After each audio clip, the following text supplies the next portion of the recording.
Star कहने से नहीं होता है।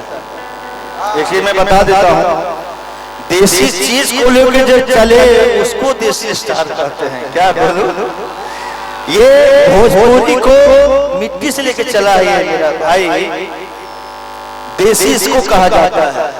एक से एक जो विधा है भोजपुरी का, क्या क्या विधा है वो नहीं जाना।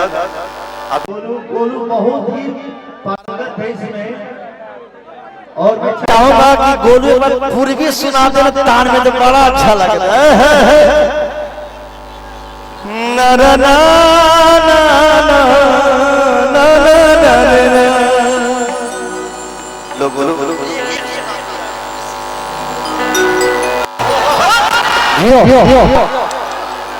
आलोक भैया के बहुत बहुत आशीर्वाद बा के मन गदगद बा।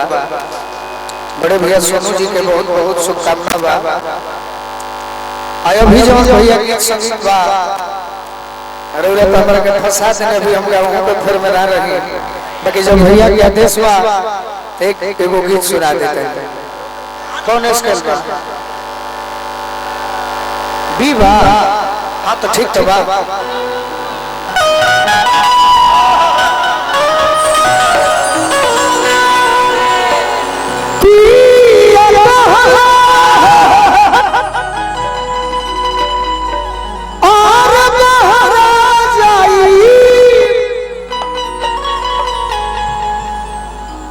कुछ दिन में लौटी आई किया हो मोरे रामा, आहो मोरे रामा, असुगवा उगते पियावा भागलएरा। आहो मोरे रामा, सुगवा उगते पियावा भागलएरा। पिया बहारा जाई कुछ दिन में लौटी आई।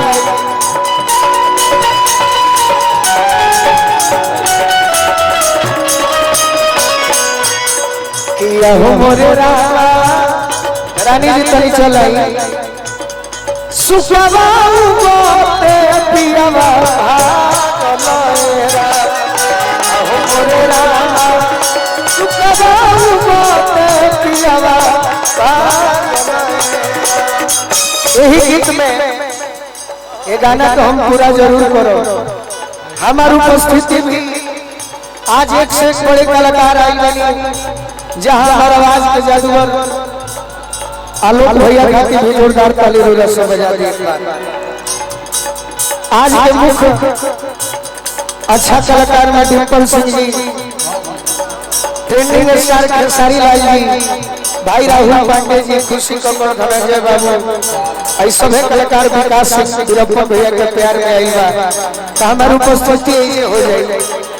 अरे जिंदगी में जो घोरेलू में जा, जिंदगी में जो घोरेलू में जा, तो अपना जनुआ हई दिलवा,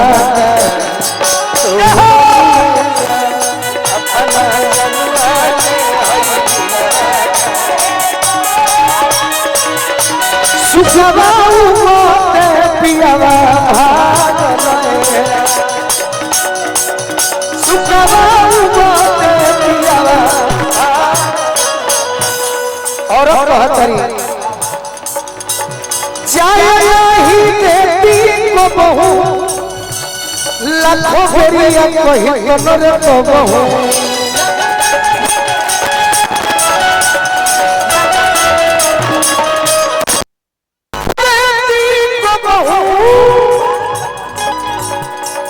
लाखों बेरिया कही कनरे तब, आहो मोरे रामा, पहले से रहती तन भजा। पहले से रहती और कहो भिखारी दास, दियरा में भरवा घास।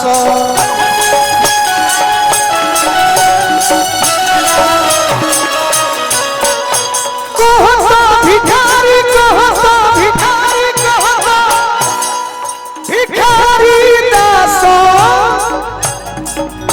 अरे पिया राम घरवा खास रही जा सरोजी किया हो मोरे रामा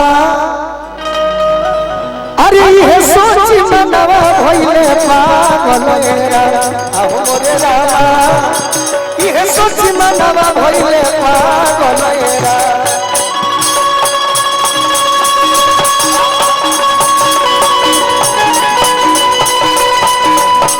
पिया कहल महाराज आई कुछ दिन में लवती आई या हो मोरे रामा सुतवा उगोत पियावा भागल हो मोरे रामा सुतवा उगोत पियावा भागल हो मोरे रामा